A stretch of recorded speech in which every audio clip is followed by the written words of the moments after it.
Hello, everyone. Welcome to our session titled Empowering Adult Children, Managing Care, Service Delivery, and Living with CDM. I'm Lydia, the Clinical Education Support Intern at Myotonic Dystrophy Foundation. Our presenter has asked that if you have any questions, please ask them throughout the presentation. We just ask that you raise your hand so that we can give you a microphone so that our friends on Zoom can hear us too. So I wanted to give a quick introduction of our lovely speaker. We have Carly Sciortino-Poulter, who is the director of the ARC Advocacy Network at the ARC of Indiana. She oversees the family advocacy programs around the state, working on public policy, increasing opportunities for self-advocates, and helping families navigate various government programs, connect to community resources, and solve problems. She works closely with state agencies to help families navigate various systems and to ensure policies are self-advocate and family-friendly. Most importantly, Carly is the mother of a 24-year-old son with autism and anxiety who is growing into an incredible adult, and an 18-year-old son with ADHD, depression, and a wicked sense of humor. This experience as a parent gives her a unique perspective for input with government agencies and allows her to speak with families as a peer who experiences many of the same situations they do.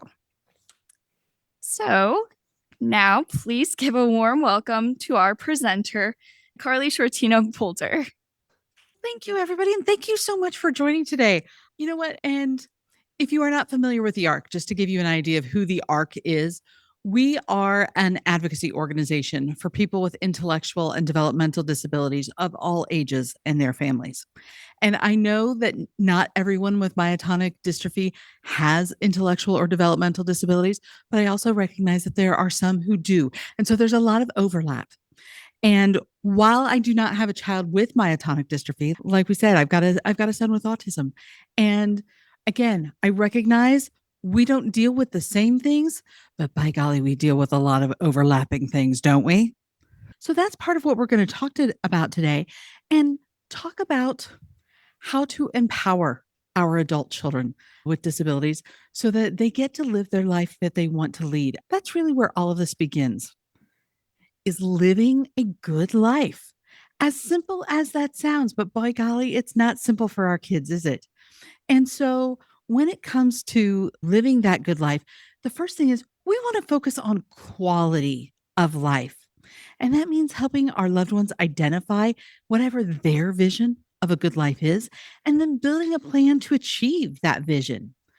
We want to talk about support options that are available. That's going to include government programs, but then also some other support options that might be out there.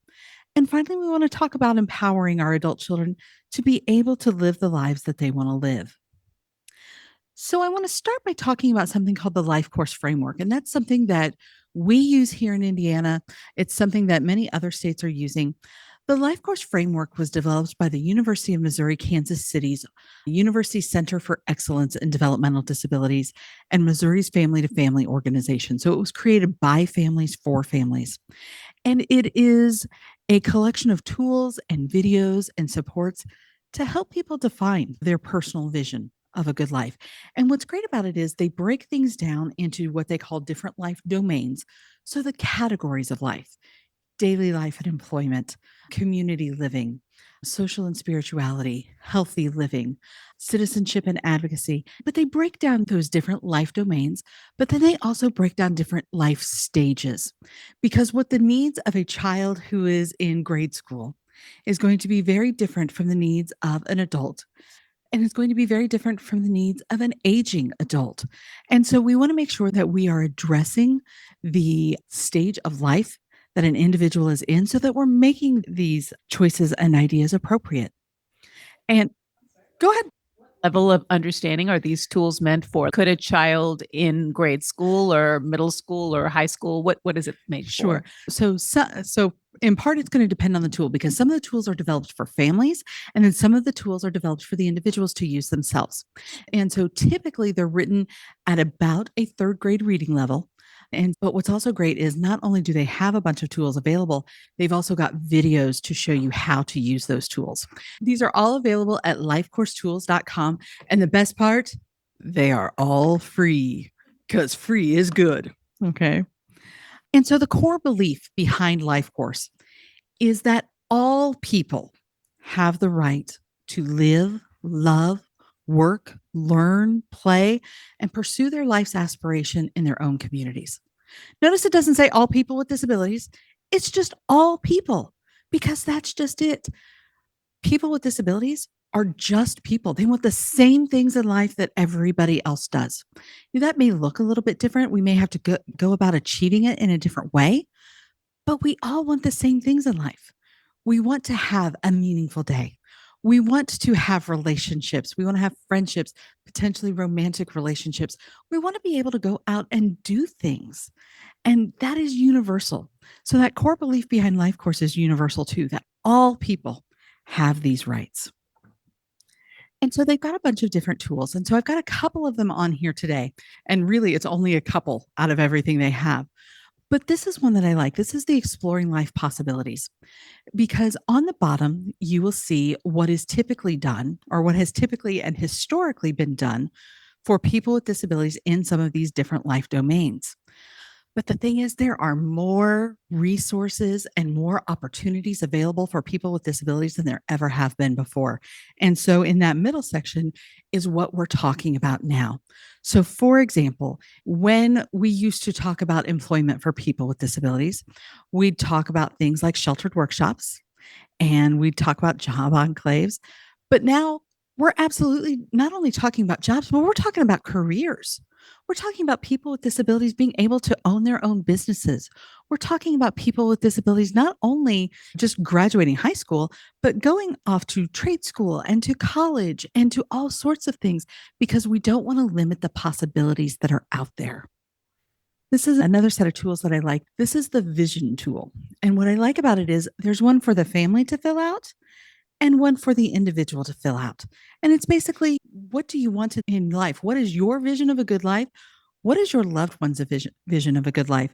And one of the things I always recommend is that you do them separately and then come back together, because you would be amazed at how often your vision of a good life for your child and your child's vision of a good life for themselves do not match. But it's a great way to start some of those conversations. This is one I like, and I've broken it into a couple of different slides because this is actually a 2-page tool. This is their planning portfolio. And this is one section of that. And I like to call this a cheat sheet to the individual, because what you see here is you see 3 different rectangles. In that top rectangle, it's, what do people like and admire about me? When was the last time anybody ever told your loved one what they like and admire about them? So have them think about, what do people like and admire about them? But then asking people to do this is a little bit awkward. Talk to your family, talk to your friends, talk to their teachers so that they can tell your loved one, hey, one of the things I love about you is that you are always so helpful. You are ready to jump in and help anybody at any given time. What I really love about you is that you are so funny. You make me laugh all the time. And goodness knows there are times when we need that laugh. And I am so grateful you are part of my life because of it. What I like and admire about you is, man, you never give up. You do things that everybody else gets to take for granted. And I know it takes you a lot of work to do, and you do it, man. You put in so much effort and you amaze me by it. Okay, first of all, think about the eco boost that is going to give your loved one.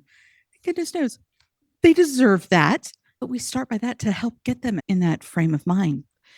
In that middle section, it's what's important to me. Oftentimes, nobody ever asks that of people with disabilities. What's important to you? And then finally, in the last section, how can people best support you? Now, I know many of you have adult children here. But imagine if you could have filled this out and given it to your child's teachers while they were growing up. How much easier would that have made life? If your adult children are involved with different services and supports, Imagine giving that to a new service provider or to a new job coach, or frankly, even to a new doctor that you are interacting with. That is a cheat sheet to the individual. This is a second section of that particular tool. It's called an integrated support star.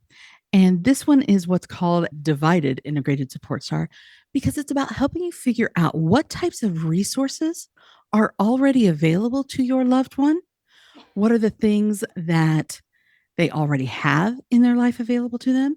And then what are the things they still need to develop so that they can achieve their vision of a good life? And then this is the last part of that particular tool.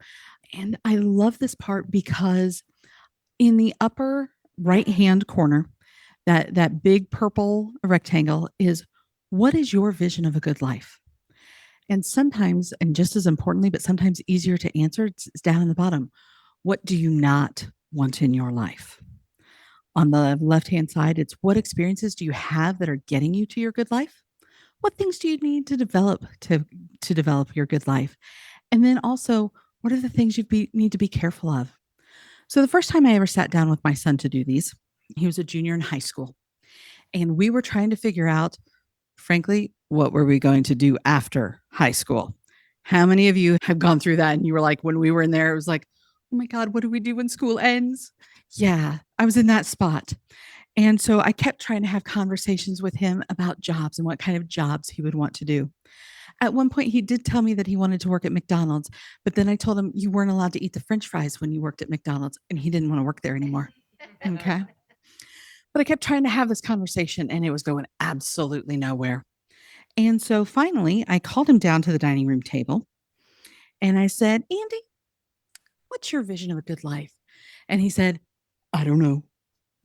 I said, what are the things you want in life? I don't know. If that kid could have jumped up and run away, I swear he would have. But I think he knew he'd have gotten in trouble if he did. So I knew that if I kept it up like that, we weren't going to get anywhere. So I said, okay. I said, you know what a good life to me is? I want to go to the movies.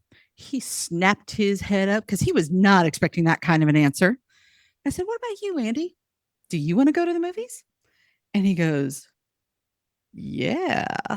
Trying to figure out what are you doing and what trap are you laying for me, Mom? I said, and I want to go to restaurants. My son does not care about restaurants, so we did not write that down. I said, what about you? What do you want to be able to do?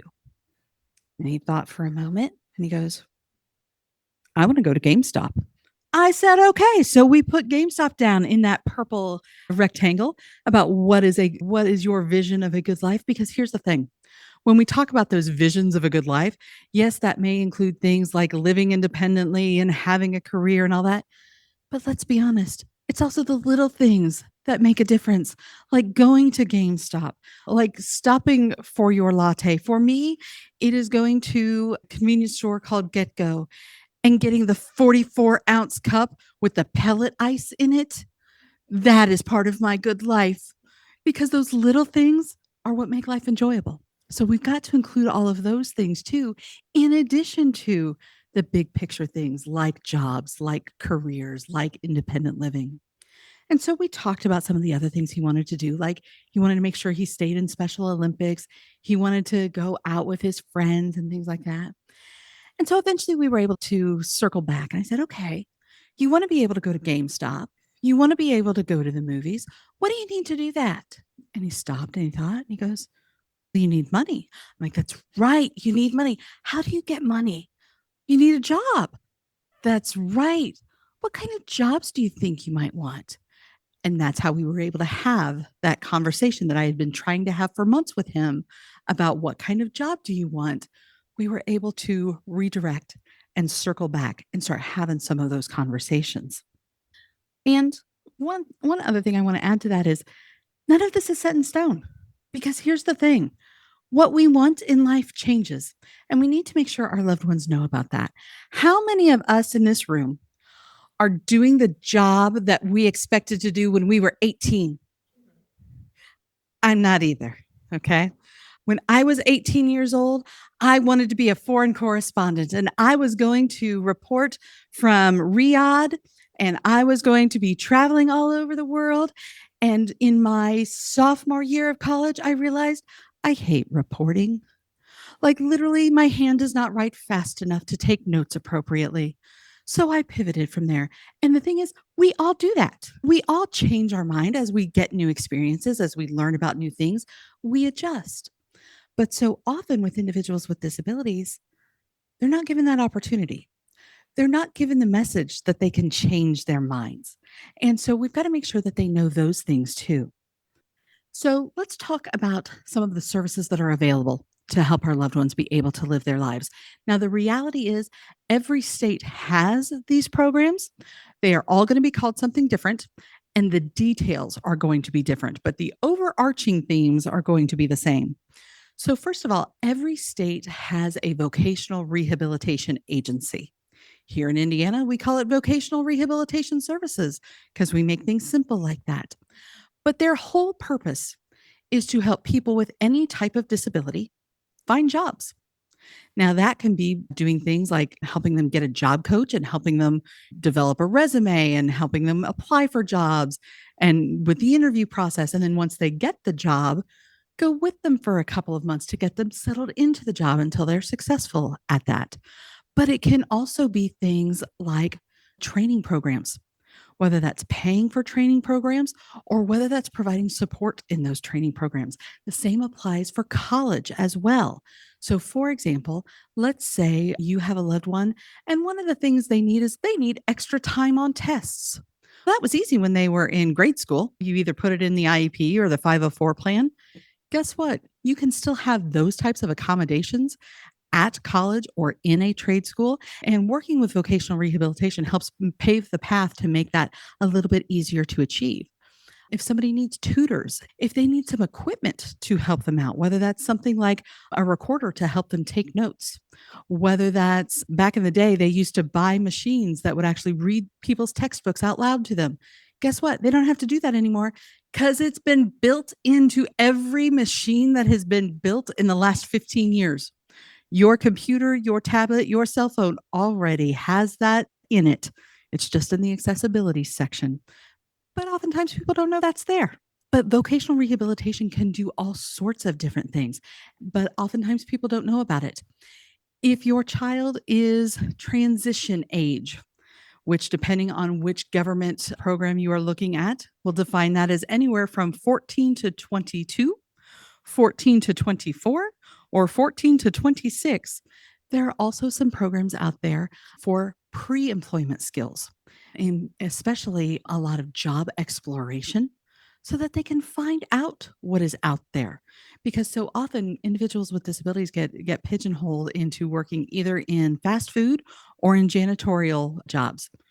Both are excellent jobs, both are desperately needed, but not everybody wants to do that. If I had to spend my life cleaning, I would be miserable because I hate to clean.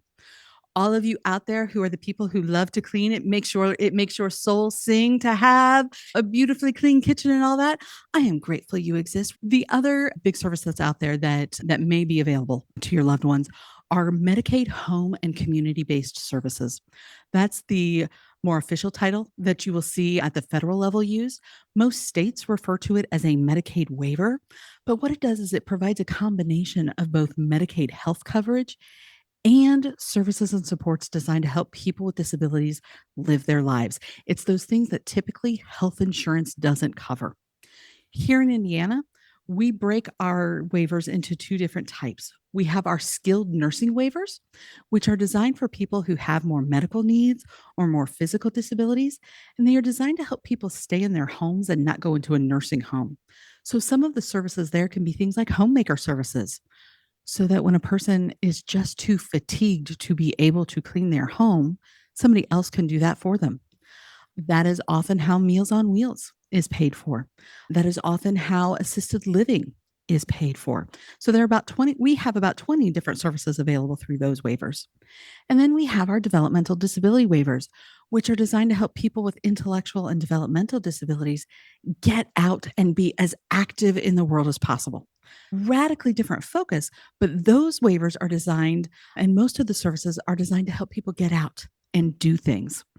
So those can be something that might be available for individuals with myotonic dystrophy to be able to live their lives. And even if they don't necessarily qualify it at a younger age, knowing that those are available so that as their needs change and as their condition progresses, if they may need it later in life, knowing that it's there for them if they need it. Please go right ahead. Just on that note, I might mention that most states have very long wait lists, and it's always wise to get on them and just be waiting, because once you get to the top, and then you reap the benefit of that. If you don't get on the wait list, you're just going to be years behind. Absolutely. And thank you so much for pointing that out. And every state does this differently. What are the eligibility criteria? That is going to vary by state. Uh-huh. Okay. So I hate to tell you this, I've got to punt that question because it really is state dependent. Okay. And I will say the way waiting lists work also vary by state. So here in Indiana, we have a statewide waiting list, and the services available are the same all across the state. Our developmental disability waivers right now have about a 3.5-year waiting list. Our skilled nursing waivers have about a 1-year waiting list. I'm guessing because we didn't have a waiting list for a decade until about last year. And so we're still trying to figure out what our wait list there is going to look like. Kentucky, for example, also does everything statewide. Ohio, which is our neighbor to the east, does everything county by county. Not only eligibility, but also what services are available and what services you qualify for. And what the waiting list looks like will vary by county. Michigan is region by region. Illinois is a lottery system. And at that point, my brain says error 404 and breaks down. So, because that one breaks my brain. I do not understand how that works. So every single state is going to be different. Okay. And one of the things you can do is you can talk to the Myotonic Dystrophy Foundation, or you can talk to the ARC in your state, because the ARC is a national organization. We have chapters in 44 states and the District of Columbia. So you can call them to find out, hey, what do these programs look like in my specific state? But I'm really glad you asked, and I'm sorry I can't give you a more concrete answer. But then there are also other services that we need to talk about because some of them are so essential to our loved ones. And the biggest one is healthcare. So one of the healthcare options is Medicaid health coverage. Again, states will have some different rules when it comes to Medicaid health coverage.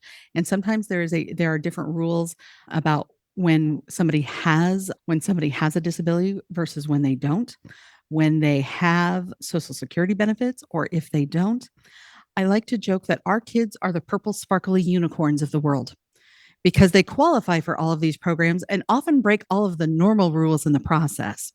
Because as you try to do the research, one of the issues you're going to run across is that you will be able to research the answer that applies to 97% of the people out there. We're not part of that 97%. We're part of the other 3%. And so getting those answers gets a lot harder. But Medicaid health coverage is one option. Most states, with the exception of Alabama and Tennessee, most states have something called a Medicaid buy-in program. The problem is almost no one has ever heard of it. Here in Indiana, we call it MedWorks. It literally stands for Medicaid for Employees with Disabilities. Here are the 3 best parts, though. Number 1, as a single adult, you can make up to 350% of the poverty line and still qualify, which means this year you can make just under $55,000 a year from all sources and still have full Medicaid. That is not true for every state. That is true for Indiana. Second, you can have retirement savings like a 401k or an IRA. This type of Medicaid in Indiana will not hold that against you because typically you got a $2,000 asset limit for Medicaid. Let me tell you right now, there needs to be a big neon flashing asterisk next to that because there are always exceptions to that. Third best thing, it is waiver compatible. Not all types of Medicaid are. When I started my job, I thought Medicaid was just Medicaid. Here in Indiana, we have 37 different types of Medicaid. And within those 37 different types of Medicaid, we have several subsets within that, which is why it feels like you can never get a straight answer out of the Medicaid office. And we're the purple sparkly unicorns on top of that. That's one thing to know is that there's very rarely a straight up concrete with no exceptions answer. There are almost always exceptions to these things, and our kids fall under those exceptions. Then there's also Medicare, and we typically think of Medicare as health coverage for older adults because for the most part it is.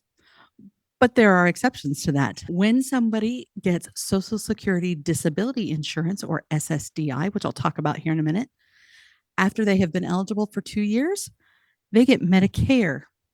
So my 24-year-old son has both Medicare and Medicaid and private insurance all on top of it. So you don't necessarily think of a 24-year-old having Medicare, but it does happen.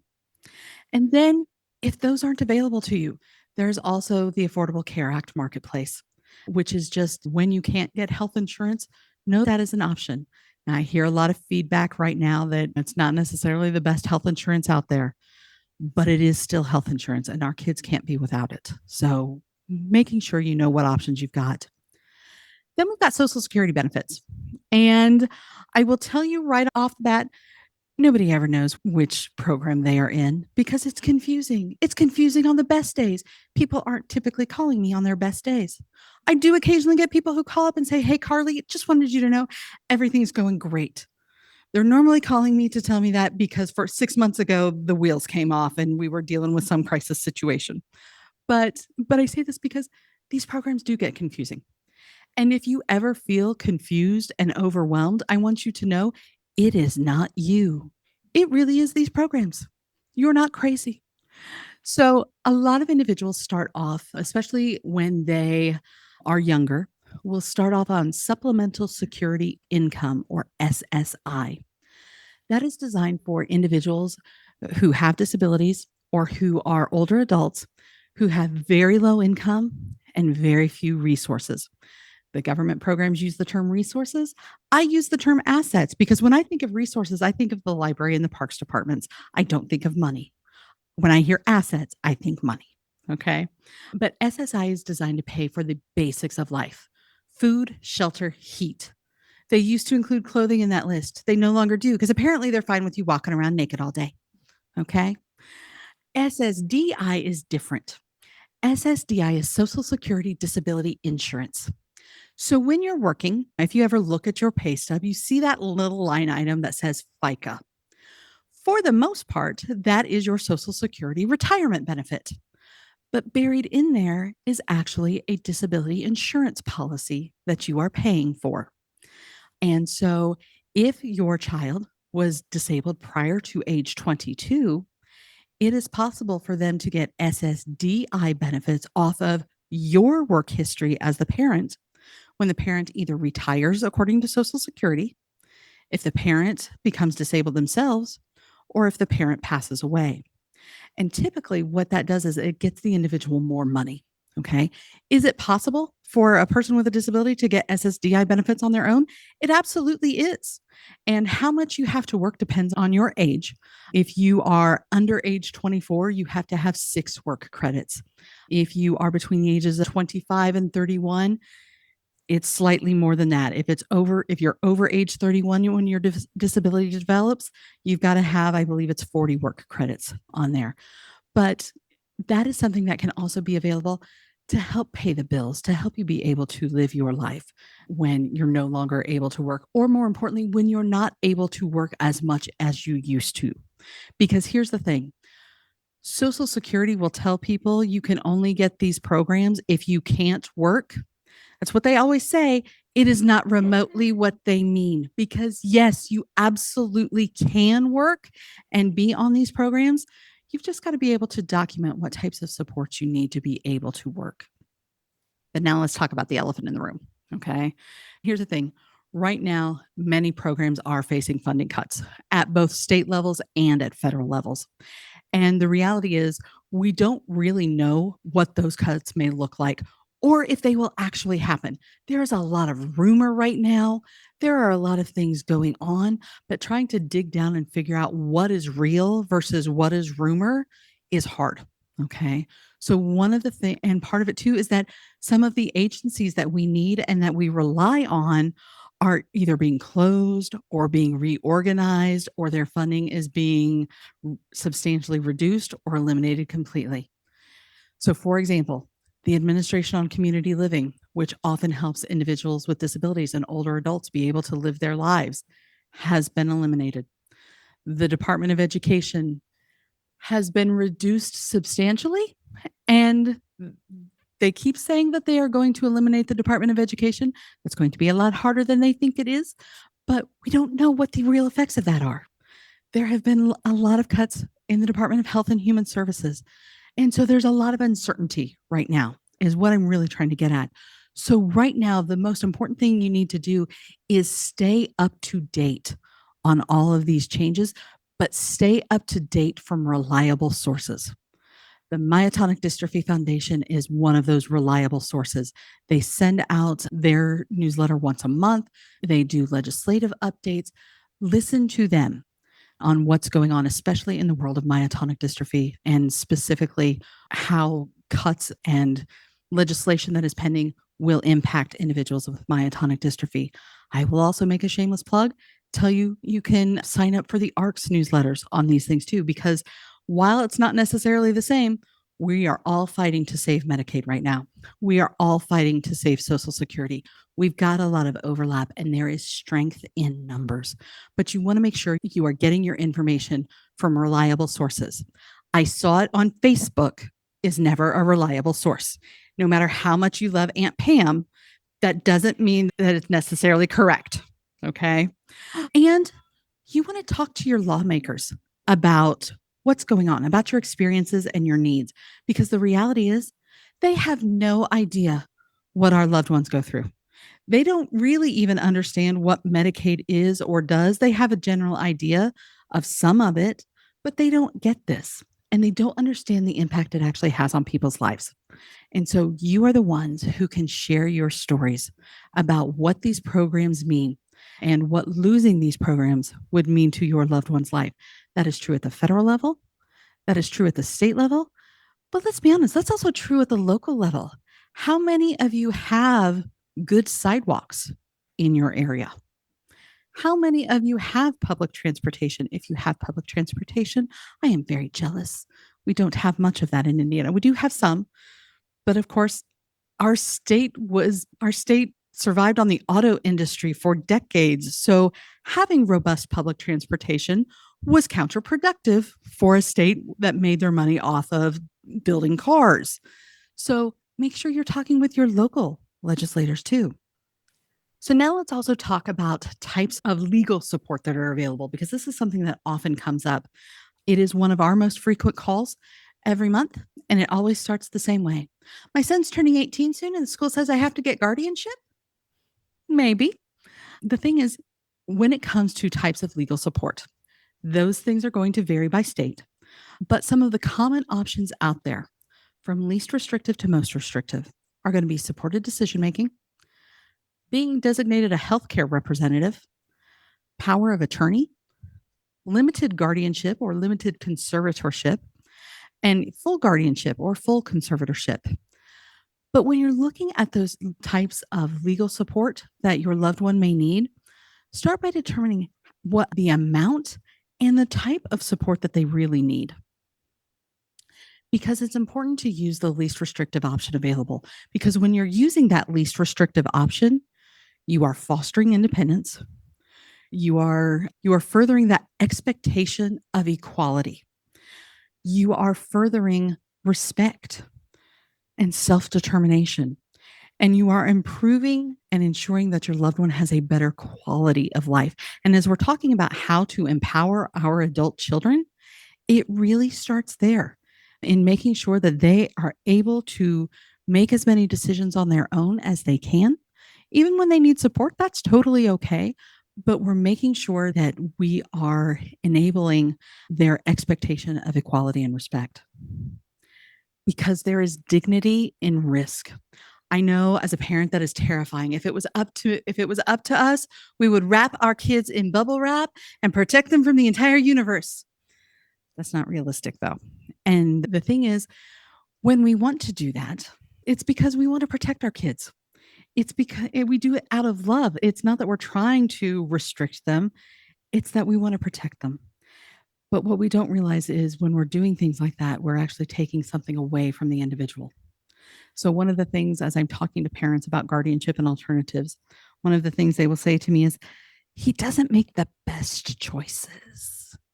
There is not a parent of an 18-year-old on the planet Earth who does not feel the exact same way. Our parents thought that about us when we were 18. And guess what? They were right. We made some lousy decisions when we were 18. But you know what? We learned from those mistakes. And that's just it. We need to make sure that our loved ones are able and have the opportunity to learn from their mistakes. We need to normalize mistakes. Yeah, go ahead. All right. It's specific to congenital myotonic Okay. dystrophy. There is a wide variance in children are affected. Absolutely. Some are really severe. Some may never be out of a chair, be able Right. to walk, talk, or Right. even make a decision Absolutely. for themselves, let alone higher reasoning Right. decisions. Then there are the very high functioning children that fit into the category Right. that you were just describing. Exactly. But for those that don't, my daughter will never transition into that. So the full conservatorship is also the best thing, because if you're the parent with all of the responsibility, you need to have all of the legal authority as well. So I'm on that end of the Yeah. spectrum, and I know that the spectrum is wide and there's a lot of variation for every family, but the significance of intellectual disabilities, that not just making best decisions, but making any decision is actually a really important aspect of congenital Absolutely. myotonic dystrophy. Absolutely. And that's why it has to be an individualized determination. That's why you've got to look to see how much support does your loved one actually need. In some situations, they're going to need a lot of support, and they're going to need somebody who can make decisions on their behalf because they're just not able to. And while I recognize that there's a huge medical component to that, there are also ways that you can support somebody in their medical needs and in getting their medical needs met without necessarily having to do full guardianship, or by doing a limited guardianship or a power of attorney or even a healthcare representative. So it absolutely is dependent on the individual. And here in Indiana, the threshold on whether or not you can use an alternative to guardianship is, would your loved one understand, yeah, I'm going to let mom do that for me? If they can understand, yeah, I'm just going to let mom do that, then we've got options. But not everybody can make that decision. Not everybody can say, yeah, I'm just going to let mom do that. And when that's not an option, that's when you really need to make sure that you're going for the guardianship or the conservatorship route. But if we've got some leeway in there, we want to make sure that people are able to make as many decisions as possible. And even with individuals with the most severe intellectual disabilities, there's still some things that they can decide. And they may not be able to verbalize it, but you guys know how your kids communicate. And it may be something as simple as deciding what they want to eat or drink. It's letting them decide what movie they want to watch, or some of those things. And especially for some of our loved ones who have the most severe disabilities, is picking up on their nonverbal cues and recognizing all of that. But we want to make sure that people are able to make as many decisions in their life as they can, because that's what helps improve their quality of life. What I was also saying was, we learn from our mistakes, because everybody makes mistakes. I am pretty sure that every single one of us in this room has made at least one mistake in the last week, even if it was accidentally not putting the sugar in your coffee when you made it, or accidentally putting in 2. We all make mistakes, and sometimes they're small and inconsequential, and sometimes they're big. I forgot to get out dinner for tonight, or the trash bill came and I forgot, because it only comes every 3 months and I forgot all about it. We all make mistakes. And so we need to normalize that idea of making mistakes, because so often, especially when it comes to individuals with disabilities, if they don't do something perfectly the very first time, they're never given the opportunity to do it again. And this happens in school, this happens in other areas. And what happens is, if they didn't do it perfectly the very first time, they're constantly reminded, we tried to let you do that and you didn't do it right. You messed it up. You forgot to do whatever the case may be. And so, first of all, we need to normalize mistakes, because we all make them. And we need to make sure that we are giving our loved ones the opportunity to try new things, and to try again when they mess up, and to try again, and to try again. Because again, so often individuals with disabilities are never given second chances. I don't know about you. I rarely do something perfectly the first time. Like I said, I screwed up the PowerPoint earlier today. That was not intentional, but boy, it's a great example to use now. So I'm going to use it. But we want to make sure that we're normalizing that. But the other important part with this is we need to talk through the next steps. And that's the part that's always missing. When somebody makes a mistake, when something goes sideways, what are the next steps? Is there a way to fix it? How do we address it, the immediate need as a result of this? And how can we do it differently the next time? Talk through those next steps because that's how they're going to learn how to do things. And one of the things I want to encourage you to do is to use supported decision making as much as you can and as appropriately as you can. Here in Indiana, supported decision making is both an alternative to guardianship, but it's also something that you can use with guardianship. And supported decision making is something you do, but it can also be a formal legal agreement. Supported decision making is recognized in 20 states and the District of Columbia. And in all honesty, it's something we all use in our own lives all the time. We are using supported decision making right now, as a matter of fact, in this session and at this conference. Supported decision making, at its most basic, is going to people you trust, going to experts to gather information to help you make a decision. That's what supported decision making is. But supported decision making also reaffirms the individual's right to make their own decision. So, how do you do supported decision making? First of all, start as young as possible. I literally mean if they are 4 years old, start decision making in an age appropriate manner. Does that mean we're going to let a 4-year-old choose to have cake for breakfast? No. Do the rest of us have cake for breakfast? Yes, we call it coffee cake, and suddenly that makes it okay. But we want to start this as young as possible because this is how we're teaching decision-making skills. So part of that is helping them identify who are considered reliable sources. Again, I saw it on Facebook, not that kids use Facebook because that's for old people like us. I saw it on Facebook as not a reliable source. So who are those reliable sources? Asking what questions to ask and what information to gather, and then coming back and discussing the information.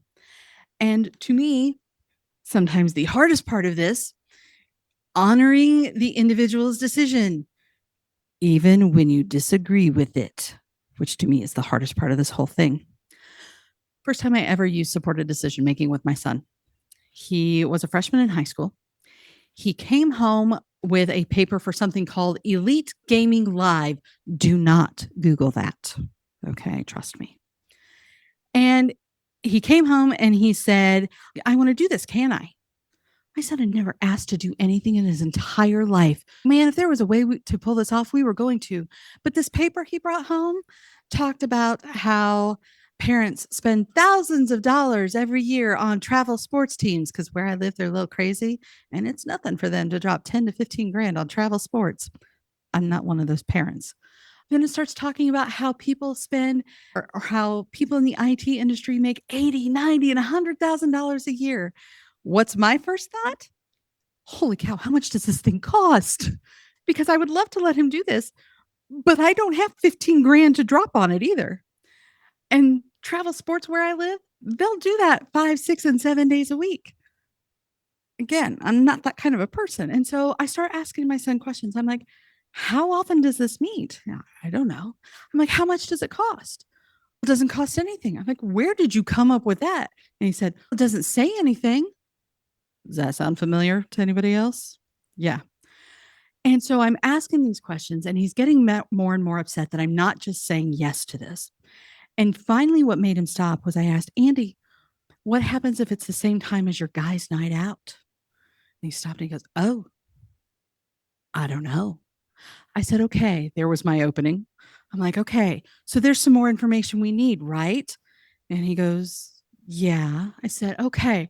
And so we sat down together and we made a list of 6 questions that we needed to ask. I said, okay, so who can we ask these questions to get our answers?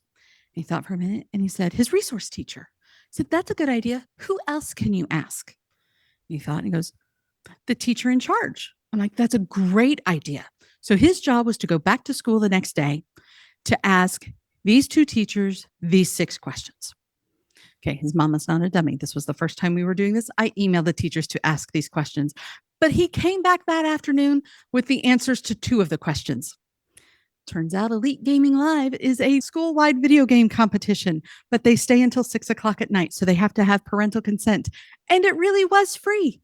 So I said, sure, Andy, you can absolutely do that. But that's what we were starting to talk about what are the questions we need to ask when we need to make a decision.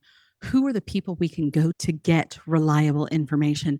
And then coming back together to talk it through so that he could make that decision or that we can make that decision together. So when it comes to empowering our loved ones, making sure that they have as much autonomy and as much decision making as they are capable of is important. But part of that is also helping them build their network of support. And that starts by introducing them to people. I know that sounds simple and that sounds ridiculous, but here's the thing. When you're constantly saying hi to the neighbors and all that, they remember you. When you're constantly saying hi to the cashiers at the grocery store, they definitely remember you because most people don't speak to the cashiers at the grocery store. When you go into the bank, how many of you actually go into a bank? Nobody does that anymore. So if you're the one who's going into the bank and you're like, hey, this is my son, Andy, he's learning how to manage his own account and all of that. It's building that familiarity. And the reason that's important is so that if there's ever a problem, you can go in and you say, hey, we need some help. And they know you because you're the one who always says hi. They know you because you're the one who's coming in once a week, even if it's just for little things, but it builds that familiarity. And when you have that familiarity, people want to help. So that means building a relationship with the pharmacy techs and the pharmacist at your drugstore so that when your loved one has a question about their medications, they feel comfortable enough asking and they recognize your loved one and will do it whatever they can to help them out. Whether it's something simple like, I've got a bug bite and it really itches. What can I use? To the more important things of, I've been given this new medication. What are the things I need to know about it? Does it interact with any of my other medications? But developing those kind of relationships make a huge difference. Identifying those individuals who can help them with specific needs, like medications, like money management, like making sure they know the maintenance guys and the people in the front office at their apartment complex. Building that relationship is what is going to protect them as they live their lives. And then building a robust network of support will not only empower your loved one, but that is what will protect them. And we need to reinforce their right to make decisions. So teach them that decision making, start early, normalize mistakes, give them the chances to try again. But also ask them their thoughts and opinions.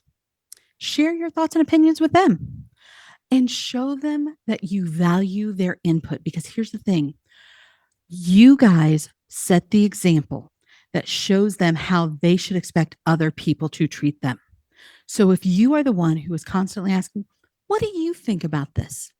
If you're having a discussion with them, they're going to expect other people to do that with them too. And here's the other thing, redirect others to your loved one. How often have you guys been at the doctor's office and they look at you and they ask, has Andy been more tired recently or has his fatigue gotten better? Seriously, make a very exaggerated effort of, gee, I don't know. Andy, have you been feeling more tired lately? I know that sounds stupid, but how often are you at the doctor's office and they never actually talk to your loved one? Your loved one is their patient. I'm not saying you guys shouldn't be giving your 2 cents on all of this either. Okay. But we need to redirect them back to our loved ones as much as possible so that they remember, oh, wait, this is who I actually work for. And this is the reason I am here is to make sure this individual is healthy. And have high expectations. Because the reality is, if you don't have high expectations, no one else is going to have high expectations either. Presume competence and presume ability. Now, that doesn't mean that people have to do absolutely everything on their own with no help. Because the reality is, none of us do that. We set up calendar reminders and we set up alerts on our phone and we set up auto prescription refill. There are a lot of things we use so that we're not doing it all on our own. Presume ability until you have a reason not to. Even if that means getting extra supports in there to make sure that they are able to do those things, and insist that everybody else have high expectations as well. Here's the other thing. You need to teach your kids, you hire them, you can fire them. Because every single person who works with your loved one works for your loved one. And sometimes some of them forget that power dynamic. And so we need to remind our loved ones that they get to choose who to work with. And this is true for you guys as well. So our loved ones have the right to respect. They have the right to dignity. And they have the right to be heard. And make sure they know they can fire any professional who does not listen or who does not treat them with respect. And finally, and to me, probably the hardest part of all of this as a parent, respect their no, even when it kills you to do that.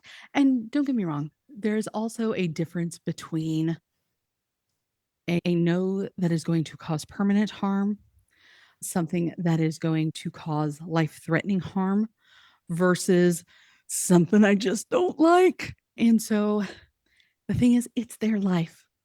They get to decide as much as they can. Our parents didn't always agree with our decisions either, but we still expect them to respect our decisions. Even now, when we are grown adults and they are trying to guilt trip us about not coming over for the weekend to do all of their yard work, whatever the case may be, we expect our parents to respect our decisions. We need to respect theirs, even when we disagree with them. Let me open it up. What questions do you guys have? And I have loved that you have shared your thoughts and that you have shared your input. I love that you have been asking questions. What questions do you guys have? What questions do we have online? Okay. You can type them in now if you'd like, but go ahead, guys. I have a child, congenital myotonic dystrophy diagnosed, and he's 13. Okay. So I do let him make mistakes, as simple as he puts his shirt sometime in the front, Yep. sometimes reverse, Uh-huh. and I let him be. And I wanted to say respect their no. Sometimes his no's are coming from fear, Sure. and I do push him a Right, little bit right. because I know he's gonna like it Sure. or Oh, he's yeah. gonna want that. And sometimes, but I don't respect his no because it's not permanent damage, no Right. damage at all. It's just he's shy. And Then that is I- the difference, is he is still a child. So part of it is right now you are still teaching him those things, but especially when there is something like they're saying no because of fear. Part of that is hopefully talking it through, figuring out, okay, what exactly is he afraid of? And he may not be able to verbalize that. He may not be able to define that for you, but trying to get at the root of all of this. And I have to admit, this is going on in my own life too, because my son used to do a service that they called his guys' night out. He loved that. The company he did that through stopped doing it when COVID hit. And frankly, they're not bringing it back. There are other companies who do it though. And so we keep trying to talk to him about, hey, would you like to do that again? Because there's some other places. And he keeps telling us no. And it is so frustrating because I know he would like to do it. I know this is exactly what he would want to do. The people that he used to work with have switched to this other company to do it. So he would love every minute of it. He's just not ready for it. And there may very well come a time where I have to push that issue with him. But part of it is in respecting his no, or his no for right now. It's, first of all, we're showing him that he has the right to make those decisions and he has the right to expect people to respect that no. Because here's the thing, while we're talking about something inconsequential like a guys' night out program, that also applies to no when somebody is trying to sexually abuse him. That also applies to respecting his no when somebody is trying to take advantage of his money or take advantage of him in some other way. So respecting that no has some bigger consequences of reinforcing that he has the right to say no. He has the right to say, no, I don't want that to happen. No, I don't want you to touch me. No, I don't want you to take my money. No, I'm not giving you my $20. So there are some broader implications to that. And it really starts by respecting that no. But I totally hear you. And especially at 13, we're still trying to teach him. We're still imparting our values. And that's one of the things about supported decision making is that also allows us to help shape how our loved ones make decisions, help reinforce and extend our values to what they think as well, and help shape that for them to come to. I hear you. And you're not wrong. So, what other questions? Okay. Here's the thing. If you are anything like me, you are going to think of something 3 weeks from now. When that happens, you are welcome to call the Myotonic Dystrophy Foundation. So totally putting you guys on the hook for this and talk with them through that. You are welcome to email me. My email is Carly. It's Karly at ARCIND, short for Arc of Indiana.org. But thank you so much for attending, and thank you for attending this conference. Thank you for making connections with people all across the country, because I will say, as a parent, it's great to be able to talk to experts and everything. But sometimes it is even more important to be able to talk to other caregivers, to talk to other family members, to talk to people who are going through the same things you are. Because yes, it's great to talk about the latest treatment options and all of that. But sometimes even more important is, where can I take my kid to get a haircut? What do I do when the school is saying one thing and they're just ignoring his IEP? Being able to talk to other parents who have been there and who have lived that life makes a huge difference. And I know that one of the unique things about myotonic dystrophy is that it can be diagnosed at any age. And so sometimes we have adults who have recently been diagnosed who are trying to figure out, what does this mean in my life? What does this mean for my child who has just been diagnosed? I was talking to a mom earlier today. Her son has just been diagnosed as an adult, and he and his wife was expecting when he was diagnosed. So they're trying to figure out, what does this all mean? And being able to talk to other caregivers, being able to talk to other people who have myotonic dystrophy makes a huge difference. And know that you've got this network through the Myotonic Dystrophy Foundation that is available to you at any time. Thank you all so much for joining us today.